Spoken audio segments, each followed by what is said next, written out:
వాతావరణ మార్పులు, పర్యావరణ కాలుష్యం నేడు మానవాళికి ముప్పుగా మారింది. ఇందులో ప్లాస్టిక్ కాలుష్యం, ప్లాస్టిక్ వ్యర్థాల నిర్వహణ ప్రధాన పాత్ర పోషిస్తున్నాయి. ఐక్యరాజ్యసమితి గణాంకాల ప్రకారం ఏటా ప్రపంచవ్యాప్తంగా 1 నుంచి 5 ట్రిలియన్ టన్నుల ప్లాస్టిక్ బ్యాగ్లను ఉపయోగిస్తున్నారు. 1 గంటలో ఉపయోగించిన ప్లాస్టిక్ను తాడులా కడితే మన భూమిని 7 సార్లు చుట్టొచ్చు. వీటిని కుప్పగా పోస్తే ఫ్రాన్స్ విస్తీర్ణంలో 2 భూభాగం కావాలి.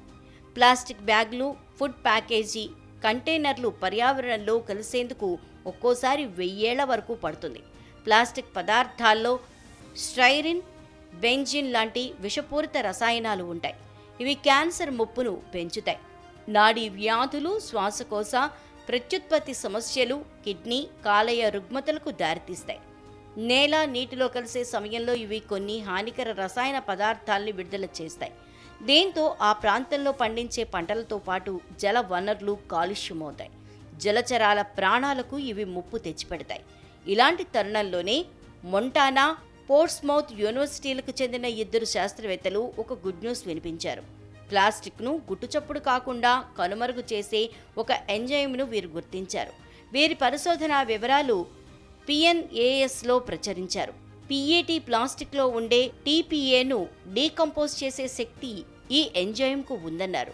PET ప్లాస్టిక్ను డిస్పోజబుల్ సీసాలు, బట్టలు, కార్పెట్ల తయారీలో ఉపయోగిస్తారు. 2018లోనే ప్రొఫెసర్ జెన్ డుబోయిస్, ప్రొఫెసర్ జాన్ మెక్కెహన్లు ఈ ఎంజైమ్ తయారీపై పరిశోధనలు ఆరంభించారు. తాజాగా దీని పూర్తి వివరాల్ని వెల్లడించారు. TPAను డీకంపోజ్ చేయటం కష్టమని, చివరకు బ్యాక్టీరియా కూడా దీన్ని ఆరగించలేదని జాన్ చెప్పారు. కానీ PETని తినే బ్యాక్టీరియాల్లో ఒక ఎంజైమ్ మాత్రం TPAను గుర్తుపడుతుందని తెలిసిందన్నారు. TPADO అని పిలిచే ఈ ఎంజైమ్పై మరిన్ని పరిశోధనలు చేయగా ఇది TPAను పూర్తిగా బ్రేక్ డౌన్ చేస్తుందని గుర్తించామన్నారు. ప్రపంచవ్యాప్తంగా ఏటా 40 కోట్ల టన్నుల ప్లాస్టిక్ వ్యర్థాలు ఉత్పత్తి అవుతున్నాయి. తాజాగా కనుగొన్న TPADO ఎంజైమ్లో ఎటువంటి రసాయనాలు వాడకుండా జైవిక పద్ధతిలోనే ప్లాస్టిక్ని డీగ్రేడ్ చేయవచ్చన్నారు.